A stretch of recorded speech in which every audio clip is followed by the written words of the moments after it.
A partir de agora eu passo a conversar ao vivo com o governador do estado. Santa Catarina foi um dos primeiros estados a entrarem na quarentena. Depois Florianópolis decidiu prorrogar quando o senhor informou que alguns serviços retornariam. Aí o senhor ouviu a FECAM e decidiu prorrogar mais uma vez a quarentena. Eu quero saber do senhor se a quarentena deu o resultado esperado aqui para Santa Catarina. Nós estamos colocando a vida em primeiro lugar. A atividade econômica ela vem secundariamente, obviamente que a gente não pode fazer com que emprego se perca, com que a economia seja impactada, mas a gente já sabe que esse é um movimento mundial, que essa pandemia impactou e impacta o mundo, tanto na questão sanitária, saúde, etc., mas também na economia. Nós chegamos ao denominador de mais 7 dias de quarentena, porém já com flexibilização de algumas atividades. O que o governo faz é o seguinte, o que liberar, quando e como. O como, quem diz, é a autoridade sanitária do governo. E por isso a gente peça que as pessoas confiem no governo. O que o governo faz hoje? Determina, vai flexibilizando as ações, mas todos têm que acompanhar o governo. E, ao mesmo tempo, trazemos os setores para discutir com o governo. O governo não se isolou. Então, esse é o movimento do governo. Liberarmos de forma gradual para que a nossa população, que é o que nós temos de mais precioso, a vida em primeiro lugar, saiba o quanto se flexibiliza, como se flexibiliza, que normas de segurança a gente aplica à população para que essa população esteja resguardada. Nisso a gente ganha tempo de diminuição da curva e preparação da estrutura de saúde pública e privada do Estado de Santa Catarina para responder às pessoas. Alguns setores já estão sendo liberados, a gente já mostrou aqui os bancos, agora a construção civil.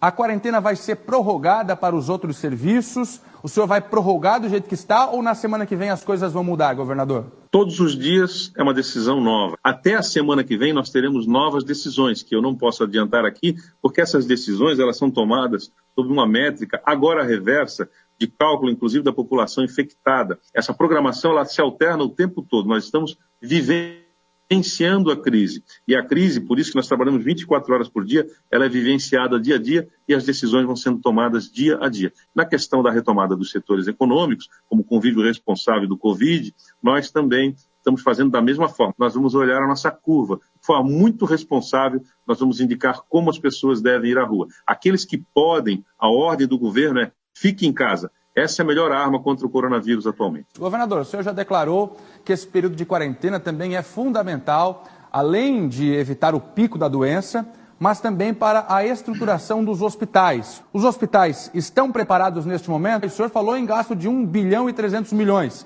Já foram gastos esses valores com os hospitais, governador? Essa é a projeção de gastos. Nós temos uma série de estratégias. Nós temos compra de ventiladores, 300 que já estão encomendados, da China, de outros importadores também, que a gente espera que eles cheguem no Brasil. Mas a gente não é impossível que aconteça o que aconteceu agora com o estado da Bahia. Além dos hospitais de campanha, que nós já estamos terminando, no dia de hoje o termo de referência, e vamos contratá-los também, vamos instalá-los próximos aos hospitais, preferencialmente, para aproveitar diversas estruturas. E, além disso, nós vamos equipar os nossos próprios também.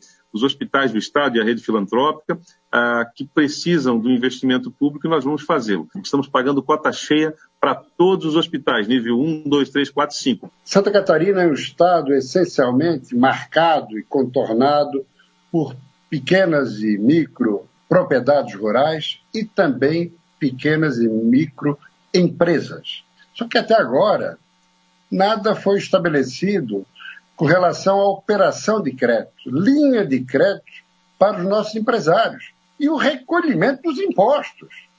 Porque a Assembleia aprovou a postergação para as empresas paralisadas e o senhor já decidiu que irá vetar o projeto, no que faz muito bem. Só que o Estado precisa estender as mãos aos empresários, né, governador? Nós estabelecemos linhas de crédito através do BADES. Essa linha de crédito já se extinguiu, foram 50 milhões no primeiro momento.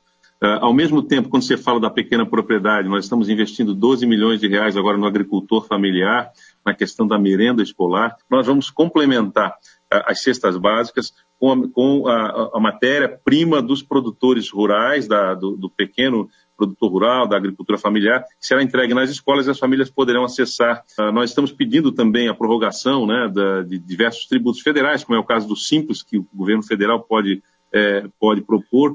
Nós acreditamos que o verdadeiro socorro, o ente que hoje pode socorrer o cidadão e o empresário, é o governo federal. Quem pode emitir moeda é o governo federal. Quem pode emitir títulos no mercado nacional e internacional para socorrer os estados e municípios? Quem tem, de fato, riqueza no Brasil, afora os estados deficitários e todos os municípios deficitários que somos, é o governo federal. Nós queremos ampliar esses créditos do Badesc.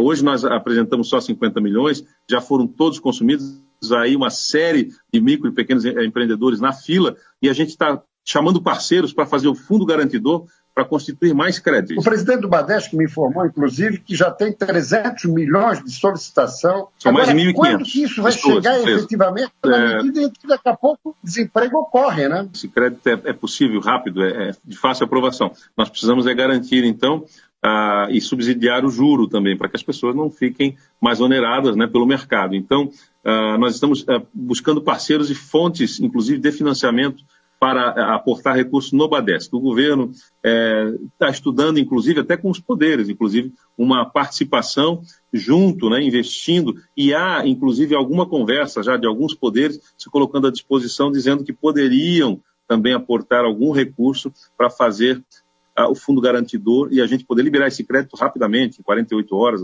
assim que ele é solicitado. Nós fizemos, enquanto os 7 governadores do Sul e Sudeste, fizemos um manifesto ao governo federal de que medidas que nós pedimos lá em novembro, por isso, em novembro de 2018, quando governadores eleitos ainda, não empossados, nós elencamos, e as pautas são as mesmas até hoje, o plano de socorro aos estados, o plano Mansueto, a sustação de dívidas da União, que nós estamos pedindo agora com a União e com os bancos internacionais, por 12 meses, que o governo federal assuma essa condição. Enfim, são pelo menos 8 pautas que não caminharam desde lá, né, a suspensão dos precatórios, agora a garantia do governo federal da manutenção do repasse do fundo de participação dos estados e dos municípios, para não quebrar os municípios. Nós estamos insistindo com o governo federal, porque ele tem hoje a tutela de efetivamente ajudar a aportar recursos. Você perceba que 68% de todos os recursos arrecadados no Brasil ficam com o governo federal. Se esse não for o momento da repactuação federativa do Brasil, do Pacto Federativo, prometido em campanha por todos nós, né, aqueles que militaram em prol desse governo. Se não for o momento agora de efetivar isso, quando será? Ontem, no final da tarde, o presidente da República, inclusive o citou, juntamente com o do Rio Grande do Sul e de São Paulo, que acha muito curioso que os governadores decidem o que bem entendem, não o consultam e agora querem recursos, como querendo responsabilizar a União. O presidente meio que lavou as mãos, hein? Apesar de eu ser um aliado político do presidente Bolsonaro, eu não posso concordar com tudo o que ele fala ou o que ele faz. A nossa prioridade aqui é a vida, nós não vamos abrir mão disso. A minha história de vida teve esse papel de salvar pessoas. Então, eu não vou mudar o meu discurso, a minha história, não vou mudar o meu foco, e eu não posso concordar com tudo que é dito pelo presidente, apesar de aliado ser dele, de ter também contribuído com a campanha. Todos nós caminhamos juntos nessa jornada. Então, esse momento não é um momento para palanques políticos, para esse tipo de discussão. E esperar o governo federal combinar com o presidente, como você colocou, talvez fosse impossível, porque nós fomos pioneiros na medida de isolamento social aqui. Quando o mundo inteiro estava dizendo faça isolamento social, Santa Catarina saiu na frente com preocupação com as vidas das pessoas aqui no nosso estado, e assim o fizemos. Então, o papel do presidente hoje é unir o Brasil e os estados. O presidente reiterou a má vontade que tem com o senhor, apesar de ter dito, inclusive, que o senhor pegou carona na eleição dele. E disse mais,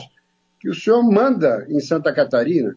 Quer dizer, essa má vontade, esse relacionamento que nunca foi muito azeitado, não pode vir a prejudicar o nosso Estado? Isso não deve acontecer, porque um dos princípios que o bom gestor público, aquele que merece envergar a responsabilidade do cargo que ocupa, é a impessoalidade. Eu não posso, mesmo que eu tenha um desafeto político nos 295 municípios de Santa Catarina, eu não posso prejudicar a população que mora nesse município. Eu tenho que voar um pouquinho mais acima, não é isso? Por isso, então, essas diferenças todas que aconteceram lá durante essa jornada da campanha, que houve influência, não houve influência, que ajudou, não ajudou, elas têm que ser hoje minimizadas, porque a campanha ficou para trás. Nós temos que pensar em salvar vidas.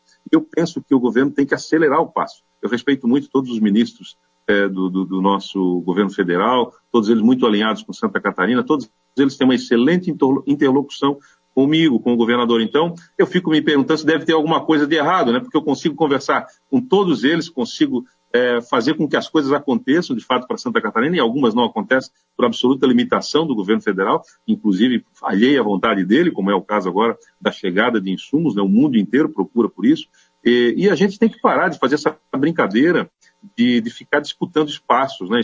A minha história de vida também não mostra que eu tive essa combatividade política, e não vai ser agora que eu vou ficar usando esse momento para combatividades políticas, para troca de farpas. Nós precisamos urgente respeitar o nosso povo, a nossa gente, que está aí amargando com essa pandemia, inclusive na área econômica, gerando milhares de desempregos. Temos que juntar o país, juntar o Brasil em torno de uma questão. E olha, a lição de casa eu estou fazendo em Santa Catarina. Eu respondo pelo meu estado, e eu respondo pelo meu estado para o povo catarinense. Nós já estamos retomando algumas atividades. Hoje à tarde, agora às 14 horas, me reúno novamente com um grupo econômico para a gente ver quais são as outras atividades que a gente pode socorrer, que a gente pode voltar a rodar. Santa Catarina entrou primeiro na guerra e eu tenho esperança, por isso, que a gente saia primeiro também desta guerra. Os testes que estavam previstos para chegarem hoje no estado, já chegaram? O governo está comprando ou vem do governo federal? Quem tem sintomas, procura onde? Você tem a unidade básica de saúde no município, tem a UPA, tem o pronto atendimento, você tem a unidade de triagem, inclusive, que as próprias prefeituras já estão fazendo, e ali você percebe a gravidade, você vai receber orientação de aguardar em casa, de ver se os sintomas e sinais se agravam, se ainda não tem, e que aguarde fazendo uma quarentena para que não contagie outras pessoas, se por alguma suspeita contato teve com alguém que tenha positivado para coronavírus. Essa é a orientação. E de acordo com a gravidade, a gente vai, então, orientando a essa pessoa acessar a leitos hospitalares, não de UTI, mas de enfermarias, e assim por diante. Isso também não deve causar pânico. As pessoas têm que ter muita calma nessa hora, seguir a orientação do profissional médico, aquele do enfermeiro, enfim, de todos aqueles que estão atendendo ali no front, e aguardar em casa, se isolar. Uma questão que não está sendo muito ventilada, que o governo, inicialmente, o Ministério da Saúde não apregoava, mas que hoje já estamos mudando o discurso, é a questão da autoproteção e da proteção do seu vizinho, da pessoa, seu interlocutor, o uso de máscaras. Eu penso que a gente tem que ser incentivado a fazer isso também. Aqueles que não têm graves sintomas, que não demandem uma atenção médica urgente, aguardem residência, se identifiquem para que sejam monitorados, né, para que tenham um canal de comunicação. E o governo está preparando, na verdade, alta complexidade. Nós temos bastante leitos de UTI para atender Santa Catarina, não tem faltado, mas nós sabemos que durante a pandemia não houve um sistema de saúde sequer que resistiu a esse enfrentamento. Todos eles colapsaram, todos, absolutamente todos. Nós estamos vendo os Estados Unidos agora nessa mesma situação. Nós recebemos nós adquirimos 600 pelo governo do estado e recebemos mais de 4 mil testes pelo governo federal e também de testes rápidos mais de 15 mil testes. Esses estão sendo usados prioritariamente, os testes para o LACEN aqui, Laboratório Central, para quem trabalha, para quem está no front da atividade, para que a gente possa fazer a seleção dos profissionais dentro do ambiente hospitalar. E os testes rápidos, os 15 mil testes rápidos, a gente está selecionando também profissionais da segurança pública, ampliando aí não só os da segurança pública do Estado, mas também dos municípios, SAMU, bombeiros voluntários, etc. E é assim que nós vamos utilizar. Não são suficientes, por isso nós estamos focando os testes nesse pessoal que está trabalhando. Nós vamos fazer uma ótica reversa agora. Nós vamos pegar o número de pessoas que nós temos internados em leitos de UTI, nós temos da rede privada também, que são mais de 100 pessoas, suspeitas com coronavírus. E a partir dessa ótica nós vamos estimar a população que já teve contato com o vírus. Governador, obrigado pela sua participação, sempre à disposição para os esclarecimentos.